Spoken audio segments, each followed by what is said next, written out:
Hello students, welcome to EPG Pathshala. I am Dr. Renu Tyagi from Sardar Patel Institute. Today we will study the module Assessment of Physical Fitness under the paper Physiology and Sports Anthropology. Now let's have a look at the learning objectives of this module. After reading the module, we will be able to understand the concept of physical fitness, which relates to the health and performance. We will be able to understand the components of the physical fitness for the muscular strength and the endurance, the cardiorespiratory fitness and musculoskeletal flexibility. Then we will be able to understand the techniques or the exercises to assess the fitness level specific to each component. And then we will classify the criteria to grade the level of physical fitness. Now let's see what is a physical fitness, or what do we understand by this term. Physical fitness is a set of attributes that people have to acquire that relates to their ability to perform physical activity.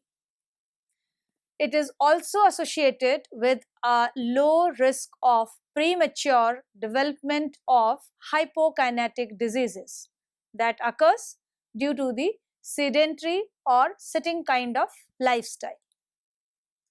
A physically fit individual has the ability to carry out his or her daily task with vigor and alertness.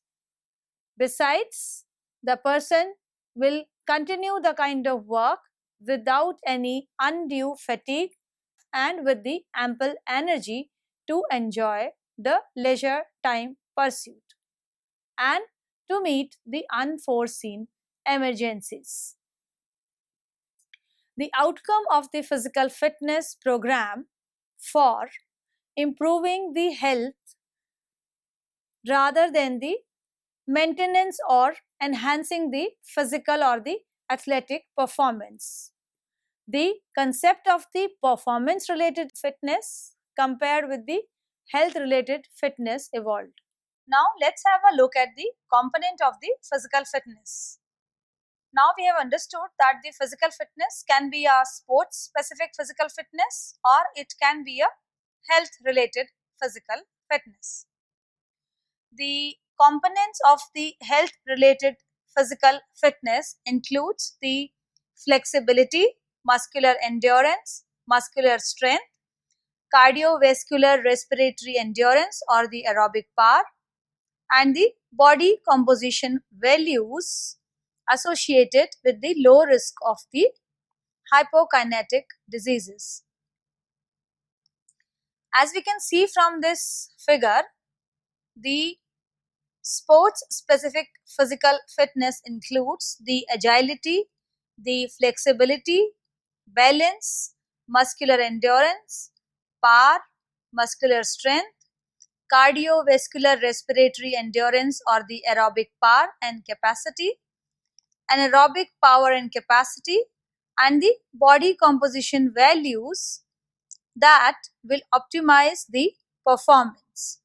The health related physical fitness refers to the prevention or the rehabilitation of diseases by maintaining a desirable level of the fitness through physical activity, which enhances the physiological function and functional capacity. The individual's goal may be to participate in a substantial amount of exercise to achieve some health benefit before disease occurs, or to recover and attain the maximal function. Components of the health related physical fitness, as discussed earlier, include the body composition, cardiorespiratory fitness, musculoskeletal flexibility, muscular strength, and the endurance. Now let's have a look at performance related physical fitness or the sports related physical fitness. It directs towards optimizing the athletic performance in sports activities. It not only facilitates the health related fitness but also the skill related component such as the agility, power, balance and coordination as shown in the figure. Let's have an idea about the relative proportion of fat and fat free tissues in the body. The assessment of the physical fitness is essential to optimize the individualized exercise training program, reduce injury, increase the career longevity, and maximize the sports performance. The multifaceted nature of the sports performance require a mixed training method approach for an effective improvement in various components of physical fitness. This relates to the initial level of physical fitness component and can be enhanced to a maximum level dictated by the genetic endowment. The importance of fitness assessment is not limited to develop a training program but also includes screening for risk of heart diseases and other chronic diseases. Therefore, a physical fitness assessment must be integrated into all activities of daily living as well as the physician examination to assess and promote health. The body composition is the relative proportion of the fat and fat-free tissues in the body. An understanding of the body composition is important because of the influence it has on both experience performance and the general health. The reduced body fat level correspond to reduced body mass and that has to be accelerated during the exercise or any sports activity. It provides the force required to change the direction or the speed during the jump or performed activity against the gravity, etc. An athlete with more body fat would produce more heat due to increased metabolic rate but shield the dissipation of heat from body to environment. Considering the general population, increased body fat, termed as obesity, has emerged as a global epidemic. It is associated with the elevated risk for the range of chronic diseases like cardiovascular problems, diabetes, blood pressure, and various types of cancer.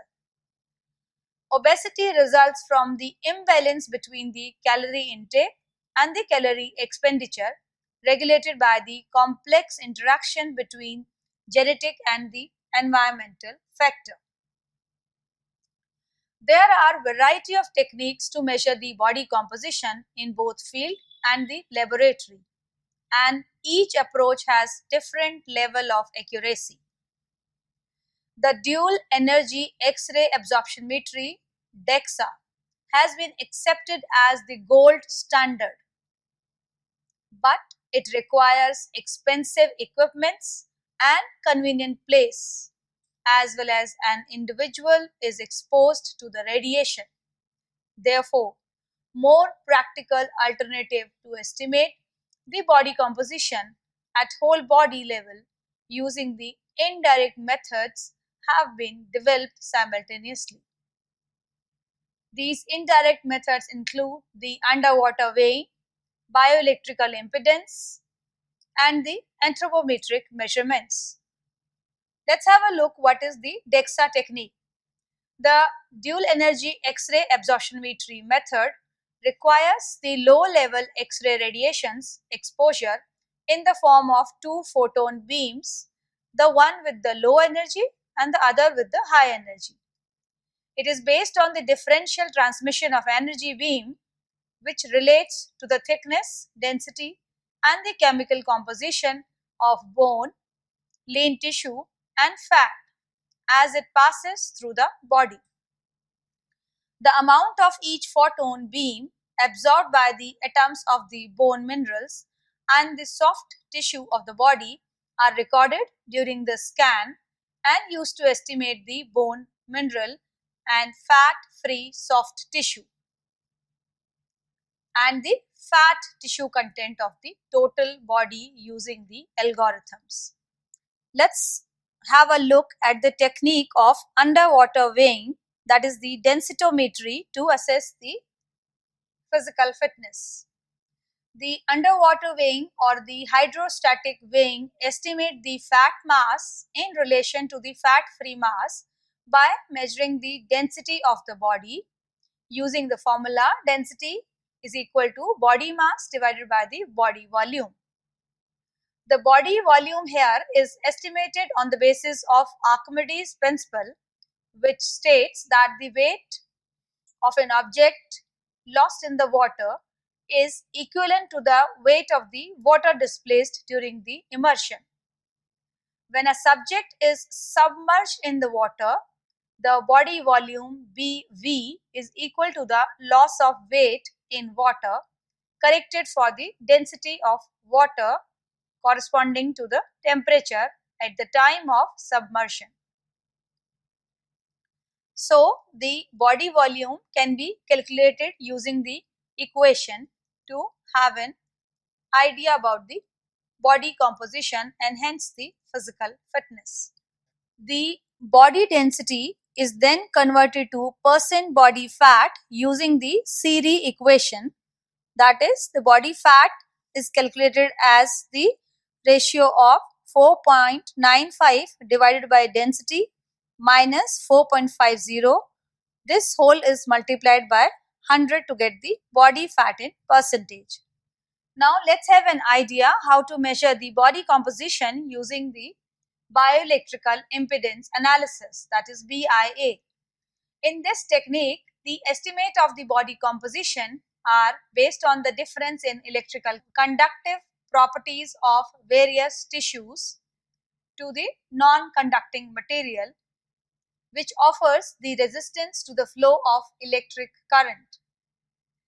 Water, due to the dissolved electrolytes, is the good conductor, whereas the body fat has a relatively poor conductance property.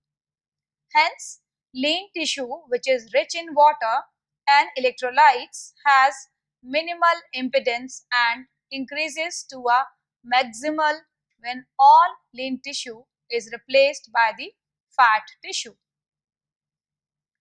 Here the impedance signifies the opposition of a conductor to the flow of an alternating electric current. Therefore, the fat-free mass FFM and the fat mass Fm can be calculated from the difference in the conductivity. The bioelectric impedance analysis measurement assumes body as a cylindrical shaped ionic conductor with homogeneous composition, a fixed cross-sectional area and a uniform distribution of the current density. The conductive volume V, which represents the fat-free mass, relate directly to the square length of the conductor S and inversely correlated to the resistance of the cross-section area R. While the P is the specific receptivity of the conductor, yielding the equation V is equal to P multiplied by S square divided by the R. The anthropometry is another way of assessing the body composition. And in anthropometry, the body mass index is one of the most established anthropometric indicator used for the clinical indication of the body adiposity. The body mass index or the BMI is calculated as the weight in kg divided by the height in meter squared, as it can be seen from this figure also. It correlates with the total body fat and relates to the cardiovascular and all-cause mortality. However, the ability of BMI to identify an overweight, obese individual has the challenges, as it does not distinguishes excess fat mass or due to the excess lean mass in among them. The Asian Indian tend to have a higher body fat percentage for a given body mass index and develop the chronic diseases at a lower BMI level as compared to the white population. Therefore, the cutoff criteria to classify the individuals into overweight or obese has been developed for the global comparison as well as separately for the Asian population. So now let's see how we can assess the physical fitness using the anthropometry. The anthropometry quantifies our body components into different body dimensions. It quantifies the body components by measuring the body size, circumferences and skin fold thicknesses. The technique of anthropometry being portable, non-invasive and inexpensive are quite useful in the field-based large epidemiological studies.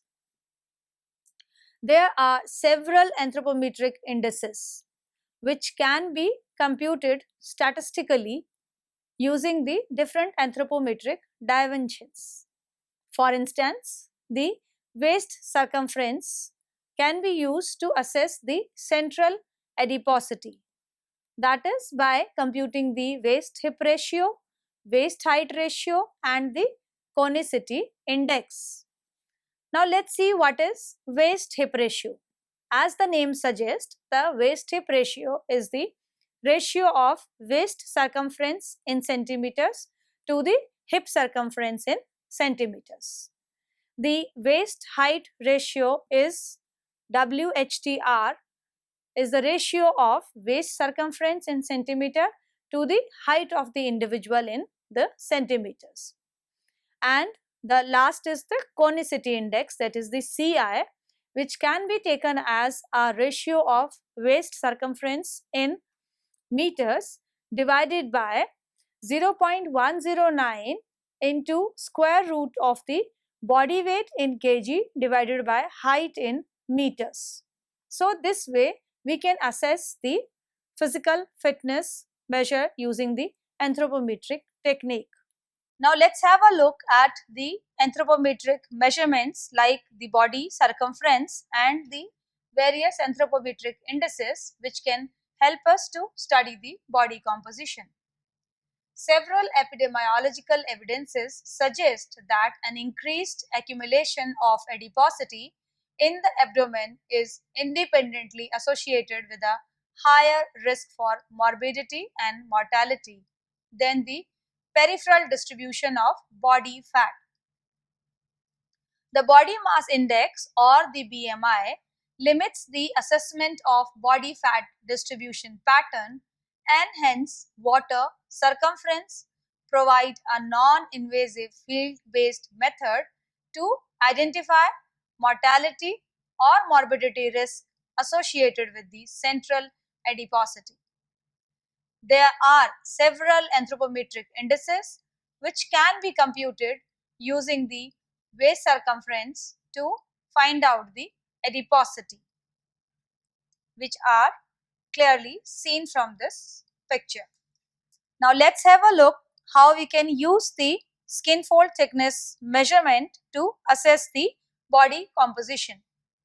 The estimation of the body composition using skin fold measurement is based on the principle that approximately 1/3 of total body fat is the subcutaneous fat and the rest is visceral fat or the fat deposited on our body organs. It involves the measurement of the thickness of the skin fold by holding a fold of skin and fat and just holding it away from the underlying muscles at various sites in the body, for instance at biceps, at tricep, at subscapular region or suprailiac region or abdominal region or the calf region. The assessment with the skin fold caliper correlate well with the hydrostatic weighing, but the reliability of the skin fold measurement depends on the precision to measure the exact anatomical location indicated and depends on the practice of the technique. The sum of the skin fold thicknesses, known as the grand mean thickness GMT, can be used to rate the individual according to the fatness and as well as to evaluate the changes in the body fat following the dietary restrictions, exercise conditioning, or both. The sensitivity of our different skin fold sites towards the accumulation of the body fat can be estimated as relative percentage of the each skin fold thickness to the grand mean thickness.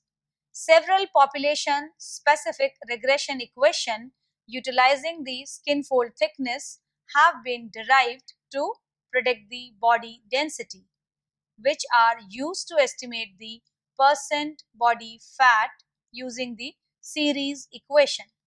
As more fat is deposited viscerally with aging, age adjusted equation should be used.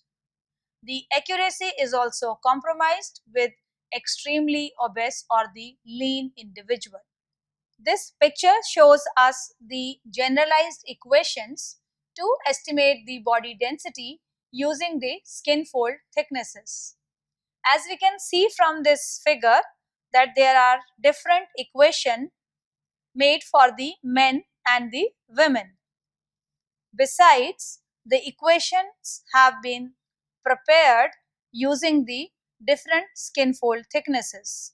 For instance, among both men and women, as we can see, the equation have been made or prepared using the 7 sides formula or by assessing the skin fold thickness at the 7 different skin fold sites in the body.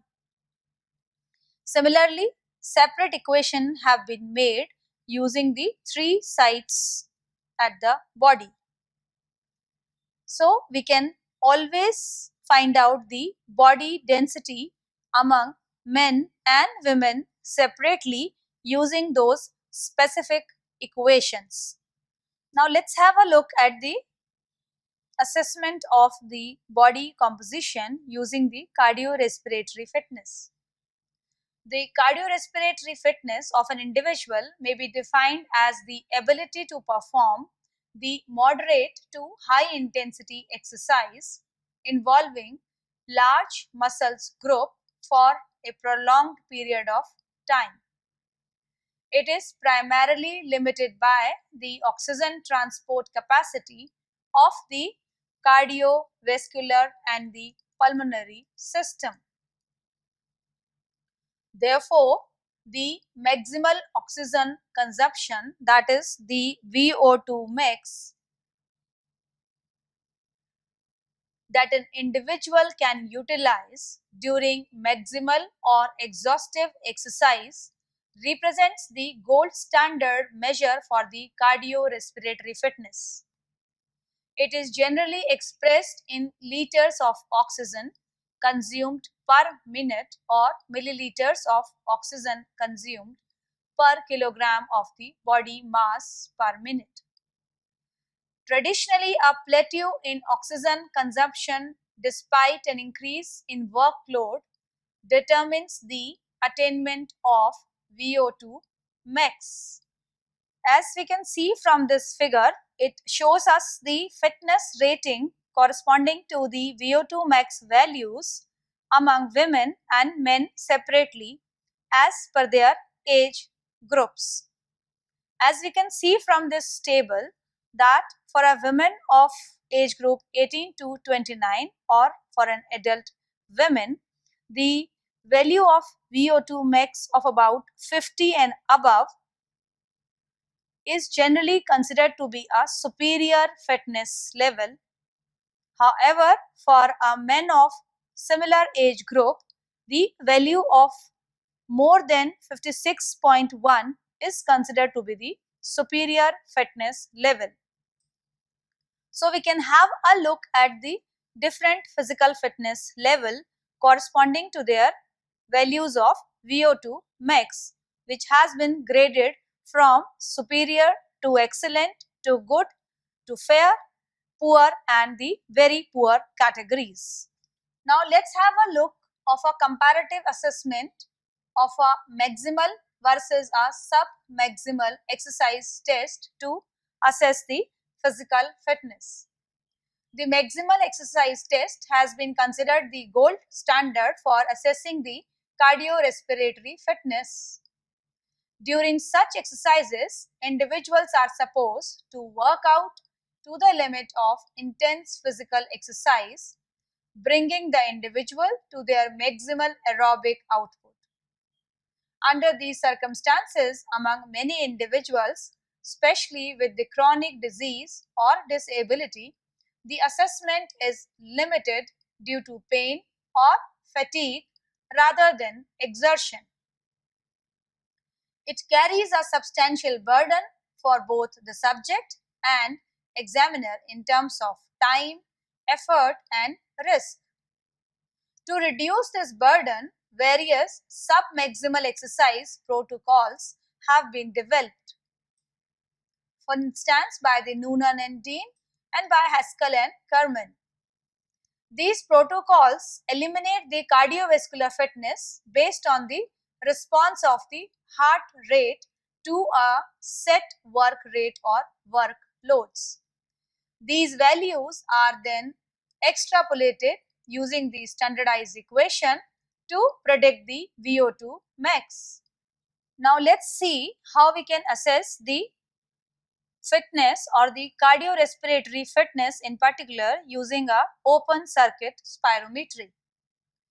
In clinical and research setting, the open circuit spirometry or a lab-based technique represents the most widely used direct method of estimating the VO2 max. In this, an individual performs an ergometric test with progressive loads and the air inhaled or exhaled is measured for volume and composition. The individual inhales the atmospheric air and then exhale it through a low resistance value into either large canvas bag or the rubber meteorologic balloon or directly into a gas meter, which continuously measure the volume of the air. A sample of the expired air is analyzed for fraction of oxygen and carbon dioxide using biochemical or electronic analyzer. Since during exercise, body utilizes the oxygen, the exhaled air will contain less oxygen and more carbon dioxide than inhaled air. Therefore, the difference in the oxygen content of the inhaled and the exhaled air determines the oxygen uptake. The indirect estimation of the cardiorespiratory fitness includes the graded exercise test. That is, individual exercise at gradually increasing workloads. Now, estimating the fitness level of an individual is based on the similar principle as in the direct assessment of the fitness, with only one exception, that the oxygen consumption is not measured directly, but it is computed by using a equation. In the graded exercise test, the exercise begins at low workload and the maximal workload is determined by the speed and the elevation of the treadmill or the resistance if a cycle ergometer is used. Now, after that, the heart rate and blood pressure is measured during the entire test. The protocol for the graded exercise test includes a low intensity warm-up phase followed by a progressive and continuous exercise and slow down period. To ensure that the test is being performed at the appropriate level of intensity, the target heart rate, that is THR, using the heart rate reserve method is calculated. The target heart rate is equal to the heart rate reserved multiplied by the desired intensity plus the resting heart rate. The heart rate reserve signifies the difference between the maximal heart rate and the resting heart rate. So, the target heart rate becomes equal to the maximum heart rate multiplied by the 220 minus age factor. Then using the heart rate and the desired heart rate, the target heart rate is achieved. Now we have studied the graded exercise test. The treadmill test is another graded exercise testing. This test is performed on a motor driven treadmill with variable speed and incline. The workload on the treadmill is raised with an increase in speed or incline or both, expressed as miles per hour and percent grade. The speed of the treadmill varies up to 25 mph and incline is measured in units of elevation per 100 horizontal units, and it's expressed as a percentage.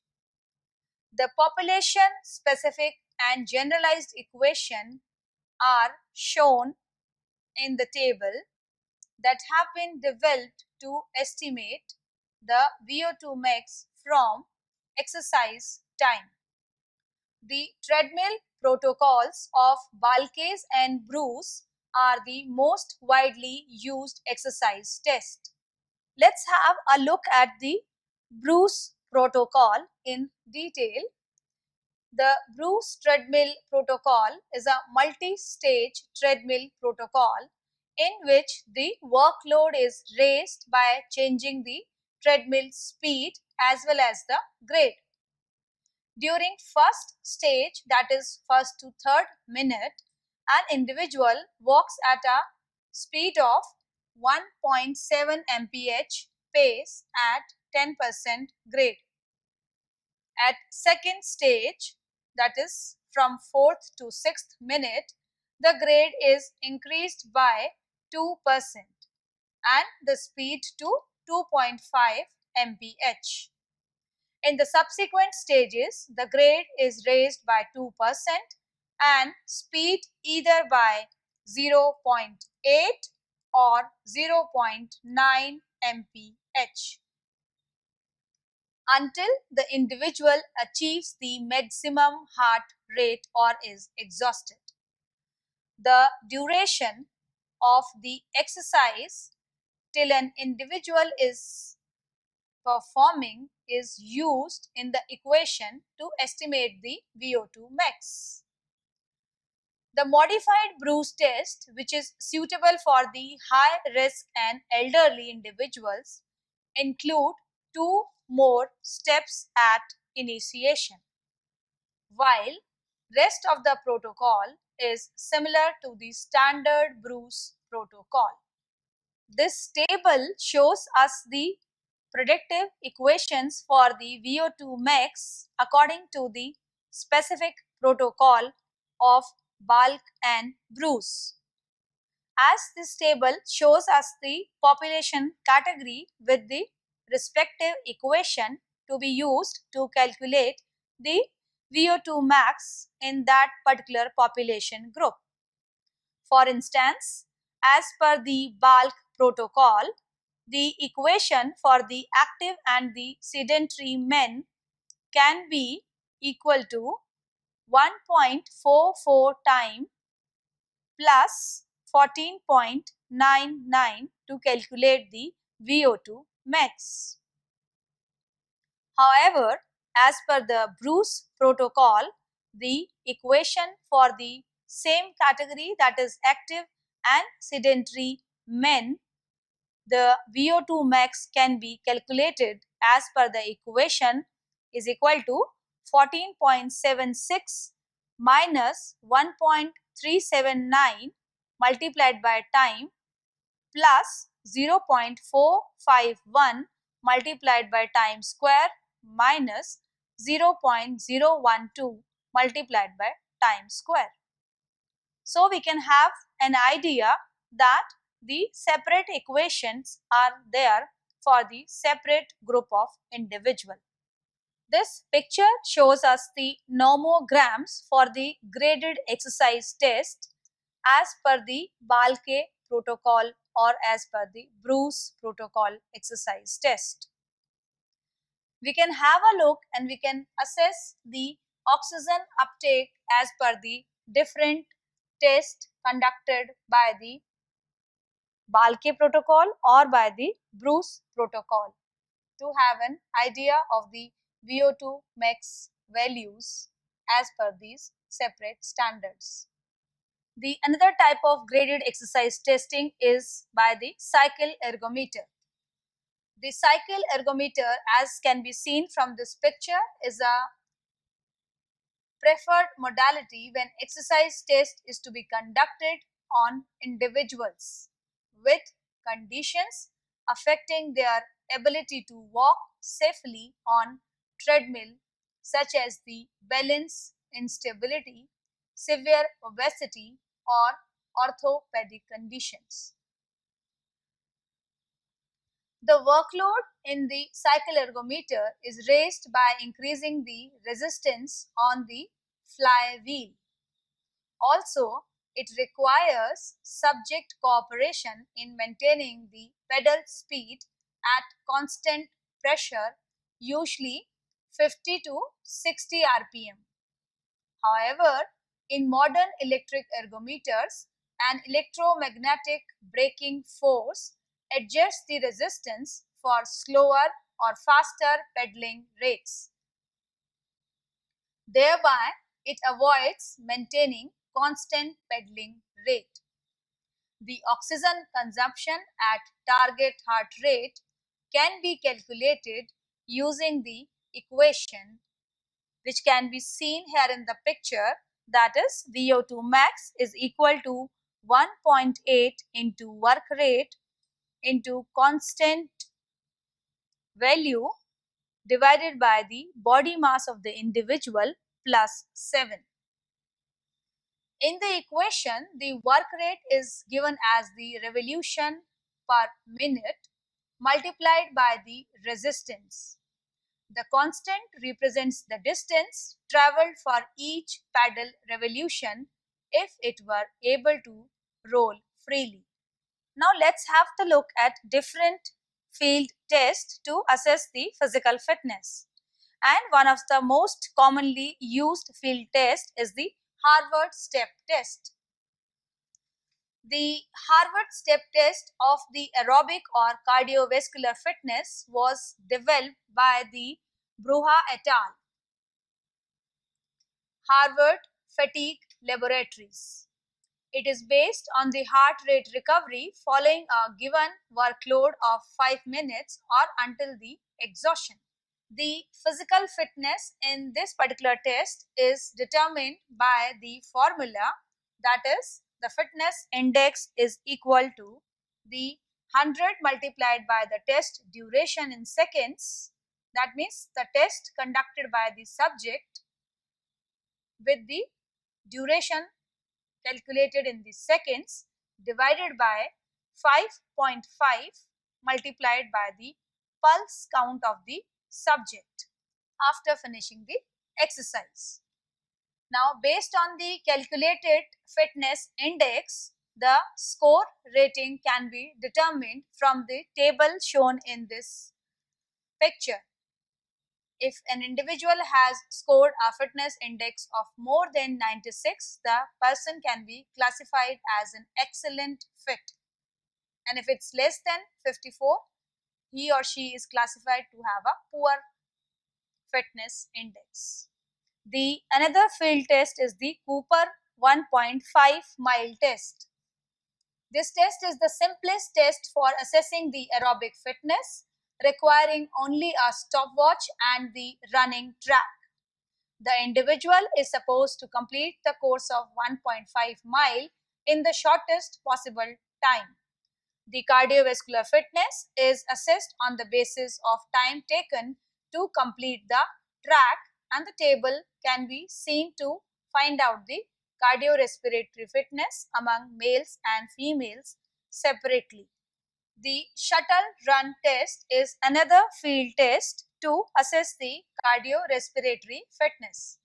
This test involves continuous running between two lines 20 meters apart on flat surfaces in time to recorded beeps and is a valid proxy for the laboratory VO2 max. Then the cardiorespiratory fitness level on the basis of shuttle run test can be used to classify the men and women under different ratings or the categories on the basis of the result obtained. Let's have a look at the muscular fitness. This refers to the ability of the muscles to perform tasks which include two components, the muscular strength and the muscular endurance. The strength, as name suggests, is the ability of the muscles to exert force during voluntary contraction. It can be static or can be dynamic. Whereas the muscular endurance is the ability of the muscle to perform the repetitive contractions over a period of time against resistance. The muscular strength can be assessed by using the test of static muscular strength. Static strength is measured as the maximum force exerted in a single contraction against an immovable resistance. The test utilizes spring-loaded dynamometer for hand grip muscle as well as the leg and the back muscles. The grip strength can be assessed for both the hands, that is left hand and the right hand, which is measured by using a hand grip dynamometer. The table shows us the values for the static strength norms in different categories and for both left and right hand. The dynamic muscular strength can be assessed using the seated chest press test or by the leg press test. The dynamic muscular strength is the one repetition maximum or the maximum weight that can be lifted for one complete repetition of the movement. Let's have a look at the dynamic muscular strength among men and women. This table shows us the age and gender specific norms for one repetition maximum test leg press for both men and women. And we can see for the different age categories, there are different percentile ranks for the test.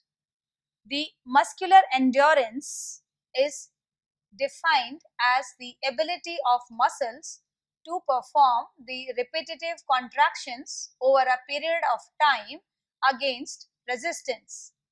Some of the exercise tests to assess the muscular endurance include the one repetition maximum or the bench press test. As we can see from this table, this shows us the muscular endurance norms for the bench press test for men and women for different age categories. How to assess the musculoskeletal flexibility? Let's have a look what do we mean by the musculoskeletal flexibility.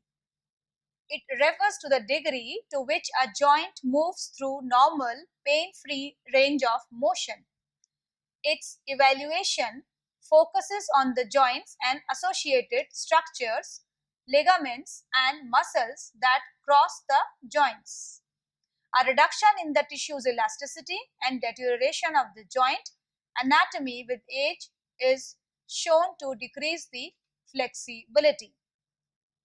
The field assessment of the flexibility has been frequently limited to the sit and reach test and behind the back reach test. The table shows us the sit and reach fitness score for men and women and their categorization in the different fitness groups. This shows us the assessment of the musculoskeletal flexibility for the behind the back reach test. We can see from this table that the men and women, on the basis of their right and left behind the back reach test, shows the fitness level of the male and females in different categories. For instance, the men with the right behind the back reach test score of 3.25 is shown to be in the excellent fitness category. So students, let's summarize what we have studied so far in this module on physical fitness assessment. By now we have understood the concept of physical fitness. What do we understand by the physical fitness and the importance of the physical fitness? We have got an idea of the types of physical fitness, whether the fitness is health related fitness or it's a sports related physical fitness. By now we have understood the different methods of assessment of the physical fitness, whether a direct method or a indirect method. We have studied all the methods in great detail. We have studied anthropometry as an important method of assessing the physical fitness.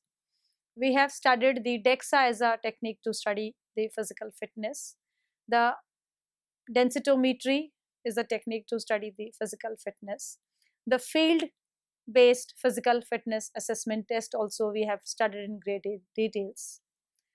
So by now we have understood that an individual's physical fitness determines the performance level in sports as well as the health status.